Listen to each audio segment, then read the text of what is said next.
What's up, everybody? This is Will, and I'm back with another episode of the Inspired Geeks podcast. And today I have something special.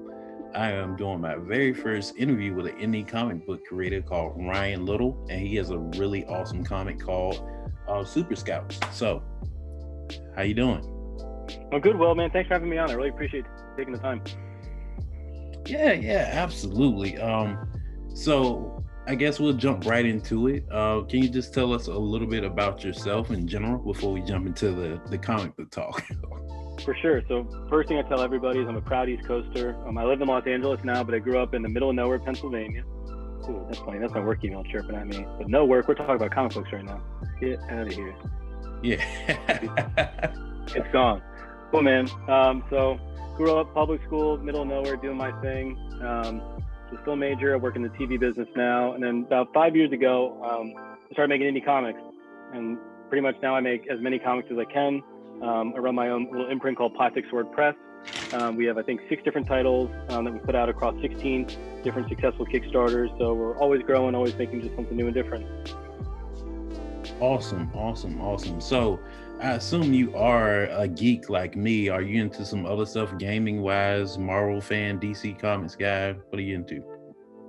Whole spectrum. So, man, I'll tell you, it's not that it's a good situation, but trying to make the best of a bad situation. I just got back in the video games, like renewed my faith in my PlayStation 4 for the first time in a long time. Yeah. But growing up, I mean, all the nerdy things. I've always been a comic guy, manga guy, anime guy, video game guy, a little too into Magic the Gathering, but that's just always how that goes. I always go back and forth between Marvel and DC. Marvel's been my main kind of bread and butter for a while, but Green Lantern's always kind of my fallback guy that I love so much. Just reading, I read about 1,000 books a year. It's kind of like my goal. So I try to read a graphic novel every day. I just try to cover the whole spectrum, man. It's all what I love, especially in like my comic work, is subgenre. Like I love all the different flavors and like little specific worlds of kind of our nerdy spheres, you know? Yeah, absolutely. As you can tell, I'm a huge Marvel guy, Iron Man, Sure. Black Panther, but I do love DC and Green Lantern, John Stewart, and how I do really dig that and how diverse DC is compared to Marvel. But all comic books, I'm a fan of indie pop culture, and yes, I do. I'm a PlayStation gamer myself. I'm excited for that PlayStation 5 that's coming out soon. So, Yes, sir. Yes, sir. It's gonna be awesome. Yeah. So you have this really great comic that I've read, Super Scouts. Now, for the audience who may not be familiar with it, can you tell them a little bit about it? Please. So Super Scouts is a Super Sentai comic, which is sort of the official name for the genre that Power Rangers is in. That covers Kamen Rider, Ultraman, all that kind of stuff, everything in the Toketsu genre. But it sort of takes what I call like the Galaxy Quest model from that movie, if anyone's ever seen it. But so there was a TV show that was hugely popular called Super Scouts. And 20 years later, all the actors from the show have kind of gone their separate ways. Some are washed up, some are doing new things. And they find out that all their fictional adventures were based on a real-life intergalactic war. And now Lord Darkness, the sort of main nemesis of the Super Scouts universe, is coming to Earth to get revenge on them. So now they have to team up, kind of awaken these dormant powers to face him and save the world. That is awesome. So, considering that it is heavily inspired by Power Rangers, how did you get around any sort of legal issues that you may have run into trying to create this story? So when we made the book, we knew immediately the goal was to make an homage and a parody. So homage first, that we wanted it to have all the tropes and all the things you love about a Power Rangers or a Super Sentai story. So it's going to have all the costumes, the motorcycles, the monsters, the robots, all the good stuff.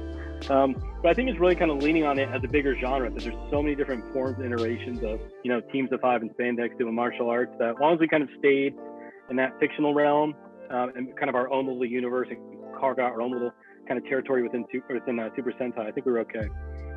Yeah, I agree. Like I said, I read the first 3 issues and I was just hooked right off the bat just because of the characters. I thought the backstories were funny for like James being like into adult films and stuff, and I thought about some of the stuff I've heard about the real Power Rangers out there. But I was gonna say, so the premise is something that that is touched upon by the Power Rangers. Like, what is the goal for you? Like, what do you want the readers to kind of take away from the comics? Like, do you want them to take a life lesson, or they just want it to be entertainment, or how did you want to go with it? I think it's a bit of both. When you're a writer, everybody wants to talk about character-driven narratives, heavy theme. But I grew up going online. You gotta tell me, I sound like such an old man. I would every Monday, my dad would give me $20, be like, "That's your lunch money and like your money for like snacks for soccer practice, whatever." The first thing I would do is go to the computer lab in my high school, go to Marvel.com, see how many books were coming out that week, and how many days I'm having lunch, and how many days I got to save just so I can get all my comics. And I love books. I love taking that ride with fictional stories. So big thing to me is, number one, is like, if you're picking up my book, or if you're taking time out, 15, 20 minutes out of your day to read my book, I want to take you on a ride. Like, take it somewhere. Like, let's have some fun. Let's just talk about something that delights you or enthralls you or gets you excited. I mean, especially that's why I'm doing all these like kind of like nerdy heavy genres, because I really look at like Power Rangers or Pokemon or any of these kind of like little worlds. They're languages that we as nerds speak, right? We all kind of know what are the visuals, the things that we're going to see and we're going to hear. Like, if I tell you something is, it's like Dragon Ball Z. Okay, that means the guys are going to be screaming. Means they're going to be buff as hell. Means they're going to have pointy hair. Like, what that world is. So for me, number one is to take you on a ride, give you a story, like really relish all these flavors and all these kind of fictional things I love. But two, I think the great thing about comics is that they're so fun and they're so unique in the storytelling that you can have a real conversation under it too.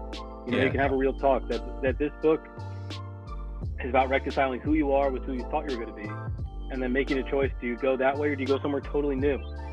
Which I think at some point, in varying degrees, is something we're all going to have to face. Sometimes we face it as we grow. Sometimes you'll reach these junctures where you have to pick. Do I go left, right, or backwards? And sometimes backwards is the right choice. Sometimes left. Sometimes it's a whole third one you don't even know until you've already made a couple bad choices. Like, that's what's crazy about life. But I think it's that's a heavy conversation. That's some tough stuff to face. But if you put Zords and motorcycles and stuff on top of it, it's not so bad. So I think trying to kind of have my cake and eat it too, as far as the character and theme go. Yeah, that's awesome, man. And I think you touched upon a lot about why I love comics too. Like, we kind of we can have fun with it, but it also can tell an important story that resonates with people. That's why, characters like Spider-Man resonates with people, because, the issues that Stan Lee wrote about are relatable. And the same with Super Scouts, and what you're doing is also relatable with the characters, even though it's taking something that we're all familiar with, but it's still kind of inserting something that's fresh, something that's human, along with all the cool action set pieces and the funny parody of the Power Rangers, which is what caught my attention as well.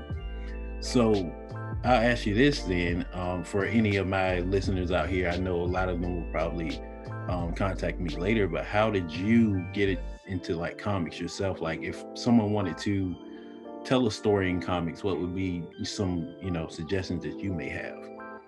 So, anyone who's like loosely aware of comics, which, now that like superhero movies and stuff are out there, people are kind of more aware of nerdy stuff.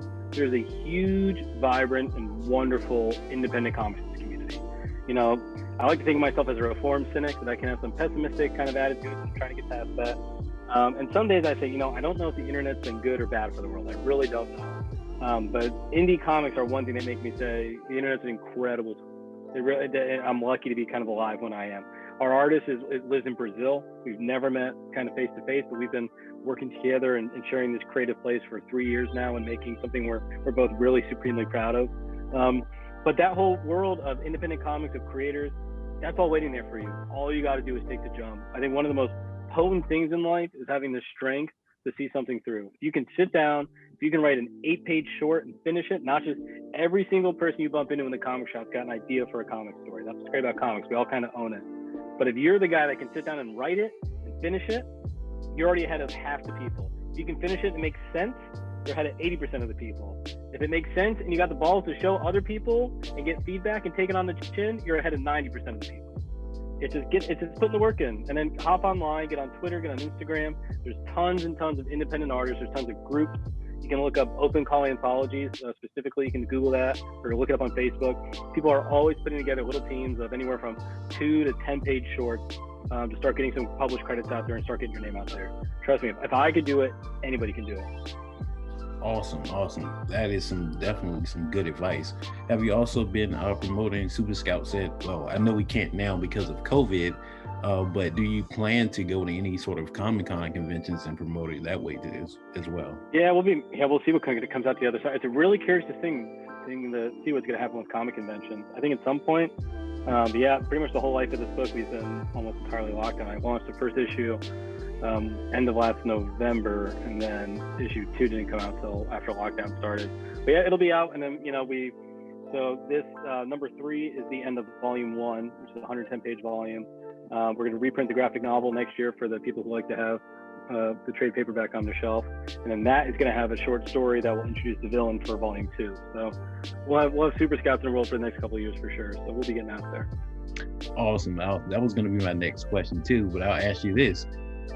Since I've read the comics and now I'm pretty much a fan of your work, can we expect, I know this is probably early, but can we expect it maybe an animated series? Is that something that you thought about down the line after, or you just busy? The wildest dream, man. The wildest dream. But I dream that dream for sure. Yeah, I think there's a lot of really cool things happening in animation right now. A lot of cool stuff coming out on Netflix, a lot of cool stuff coming out on Crunchyroll, but it's a really cool time to be an adult that's into the animated medium. I work in animation right now. There's some really, really cool stuff kind of coming down the pipeline. So yeah, you haven't heard the last Super Scouts for sure. That is good. That's good. Also, I wanted to ask you, just because I'm so interested in just independent comic books and like crafting the story, how would you go about crafting like the characters in general? Like if someone sucks at dialogue or creating the whole arc of the story before the artist even begins, like how did you go about that process? Like did Super Scouts just kind of popped in your head, was like, I like Power Rangers, and then it was like I'm gonna do a parody? Or take us through that process. Sure. So some of my books, I really don't know where they come from. That I was just me, and the next day now I have this idea I'm carrying with me. Super Scouts is one of the ones that I very, very vividly remember the exact moment I came up with it. Mm-hmm. It was fall of 2014. I was working like a PA desk job on season 1 of Daredevil. It was shooting in New York, so I moved to New York. I was working on that. And it was like a really busy day. I was doing tons of paperwork. I'm like, I knew I wanted to be a writer, but of course I'm starting at the bottom of the tier, doing paperwork. They asked me to go get coffee for the actors. I said, you know what? I'm going to lie and say there was a big line at the coffee shop. I'm going to sit on my favorite bench. I'm going to spend 10 minutes, and I'm going to write something awful. I'm going to spend 10 minutes and just write something that like delights me and that I think is so cool. So I always start with bullet points, the beats, they call them, story beats. So I bullet pointed 10 scenes, including the first scene and the very last panel, all of which are in the comics that you read. So that day I sat down and I said, what do I love? I love Power Rangers. Power Rangers are so cool. It's so visual and so fun, and the costumes, the monsters, and I was like, what do I love about it? And whenever you love something that much, that's a world you got to get into. When those voices are so loud in your head and you're so excited about that, you got to run straight towards that feeling and dive into it. Like, oh yeah, I know. What are the steps of this thing? There's going to be this guy. They got to get this upgrade. They got to get the bikes. They got to get the armor. They got to get no problem. Kind of putting out those beats. Whenever you have that feeling, you hit that flow, you run towards it. So I wrote the whole thing over the next 2 weeks. And then I said, so this is a book that's going to take 3 sets of costumes, 5 different villains, like a ton of artwork. That's a ton of work for an independent artist to take on. So I put it in a drawer. I said, whoever's going to draw this is going to be someone that loves Power Rangers. And then spring 2018. I've been in indie comics, launched my first few Kickstarters, was having lunch with another friend who's doing comics. What are you working on? I said, I'm always looking for an artist for this Power Rangers thing. He's like, I got the guy, Bruno. So I met Bruno Oliveira, who was in Brazil and is a huge Power Rangers fan and like all the Super Sentai stuff. I was like, hey, I'm thinking about doing a Power Rangers thing. Well, is it Power Rangers, or is it Flashman, or is it Changeman, or is it the Japanese series? I was like, holy crap, this guy is like on a whole nother level. So he was my guy. We signed a contract and then got to work, and it's just been a blast. When I look at artists, I think my job is sort of that they're sort of the guy that's making the pot. My job is just to throw clay on the wheel for him. Bruno, he just takes those ideas and makes some really beautiful stuff. But it really started with kind of knowing what I love, what kind of stories excite me, and then trying to figure out what works about those stories and then to make my own. Awesome. So yeah, I just had to ask you that because I myself am a filmmaker too, and I have a lot of stories. So that really helped me, and I'm sure that'll help some of my artist friends out there too. My next question for you is, what is the thing that you're most proud about this comic? Like, what is like something that just stands out? You say, I'm really proud of that. Is it the artwork or something else? It's definitely the art, but it's really that I think we're making a book that has a lot of heart. That's always my goal. Is that when you can make those like, and those are the panels like some of your favorite books.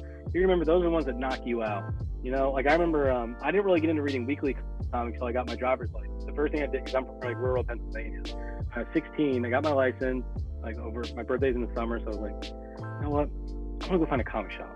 I found the first time I came home, I opened these books and like knocked me on my ass. I was like so blown away, and like that's what stays with you. So I'm really proud of this book. I think the action's really fun. I think the comedy's really goofy, but I think the moment, like the heart is there in all of it. I think Bruno's stuff is so emotional and expressive.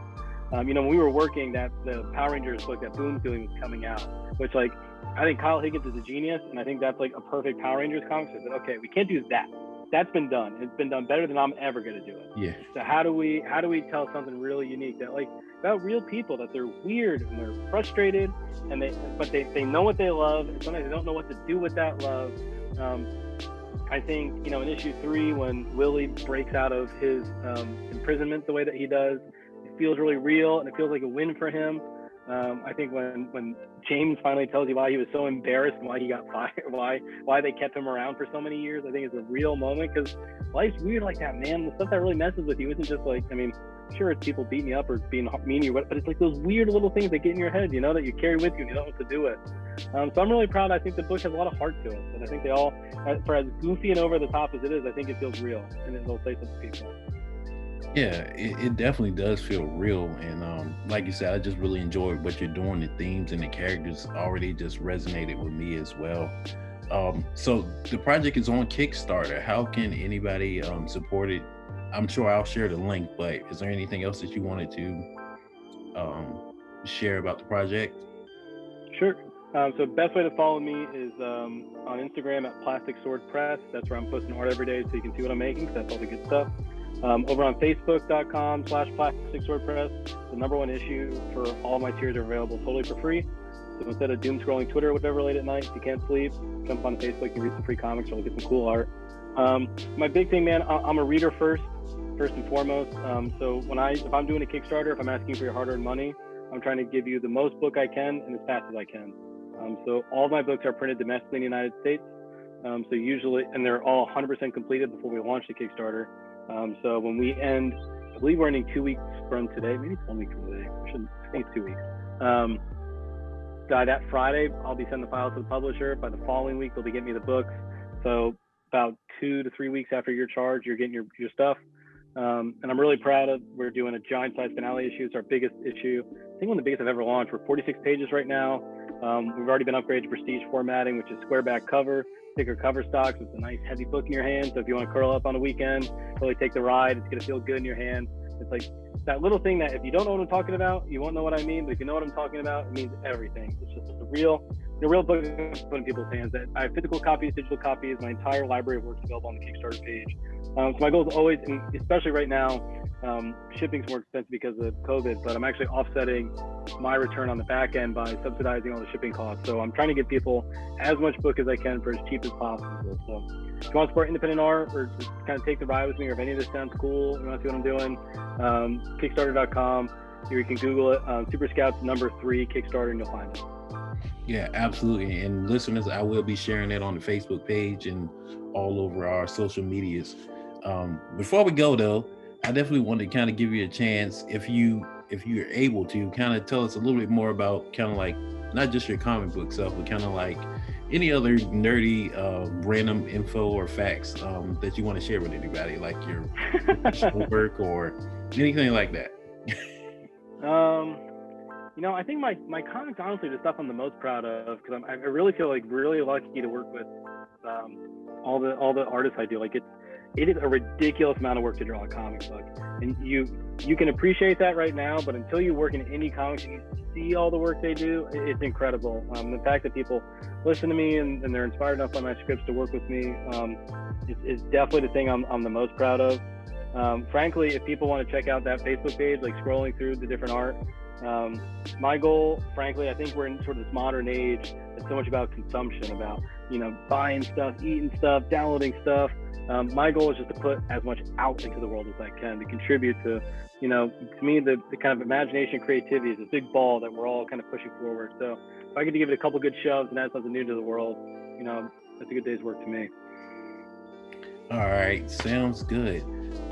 We will definitely have you come back on the show. I know my co-hosts are definitely wanting to talk to you. They had to work tonight. I wanted to get them on, but they might have some questions for you. So if anybody wants to hit you up on Twitter, your Twitter is Ryan Comics, right?